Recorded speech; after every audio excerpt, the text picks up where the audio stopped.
यह एक non linear with time गतिविधि है। ये तो तय है कि जमीन का धंसाव बहुत ही तेजी से हो रहा है, लेकिन इसमें गणित का एक नियम लागू नहीं होगा। भारतीय स्पेस रिसर्च एजेंसी इसरो ने जोशीमठ की जो सैटेलाइट तस्वीरें जारी की हैं, वो वाकई डरा देने वाली हैं। प्राइमरी तौर पर कहा जा रहा है कि यही स्थिति जारी रही तो पूरा जोशीमठ शहर धंस जाएगा। इन तस्वीरों के जरिए इसरो ने बताया है कि अप्रैल से नवंबर 2022 तक जमीन के धंसने की रफ्तार बेहद धीमी थी, लेकिन हाल के दिनों में ये शहर बहुत तेजी से धंसता जा रहा है। इन तस्वीरों का विश्लेषण करने के बाद और रिपोर्ट्स की स्टडी करने के बाद एक्सपर्ट का स्पष्ट तौर पर कहना है कि इस शहर को बचा पाना फिलहाल संभव नहीं दिख रहा है। CSIR nation geophysical research institute Hyderabad के चीफ साइंटिस्ट बातचीत में कहा कि जोशीमठ का अगले 7 से 10 दिन में क्या होगा, कुछ कहा नहीं जा सकता।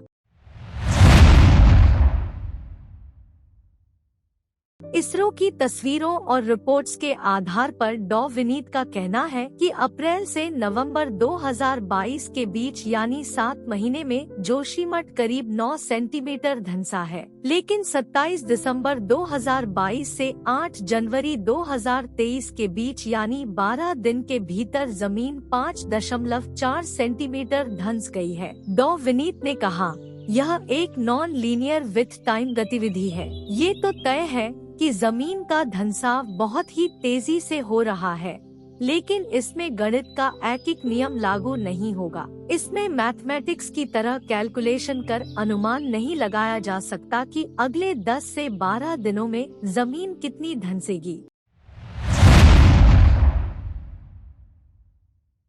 धंसाव के कारणों को लेकर डॉ विनीत ने कहा कि प्राकृतिक के अलावा इसके मानवजनित कारण भी हैं। एंथ्रोपोजेनिक एक्टिविटीज यानी प्रकृति और मानव निर्मित दोनों ही कारणों से भूस्खलन और भूधंसाव जैसी घटनाएं होती है, जैसे कि सुरंग निर्माण, खुदाई, सड़क निर्माण वगैरह। इन निर्माण गतिविधियों के चलते भूधंसाव किस गति से होगा, यह तय नहीं है। इस बारे में अंदाजा लगाना भी मुश्किल है।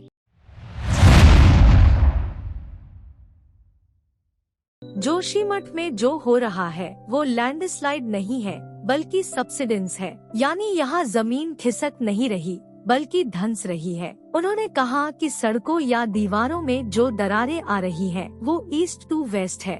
अगर वर्टिकल होता तो लैंडस्लाइड माना जाता, लेकिन ये हॉरिजेंटल है। ये जो भूधंसाव की स्थिति है वो अगले कुछ दिनों तक चलती रहेगी। उन्होंने कहा कि फिलहाल कोई उपाय नहीं सूझ रहा, लोगों की शिफ्टिंग करना ही एकमात्र तात्कालिक उपाय दिख रहा है। पहाड़ों पर ओवरबर्डन है। उन्होंने कहा कि यह स्थिति केवल जोशीमठ की नहीं है, बल्कि आसपास के कई इलाकों में ऐसी स्थिति बन रही है और वहाँ से भी लोगों को सुरक्षित जगहों पर शिफ्ट करना जरूरी है।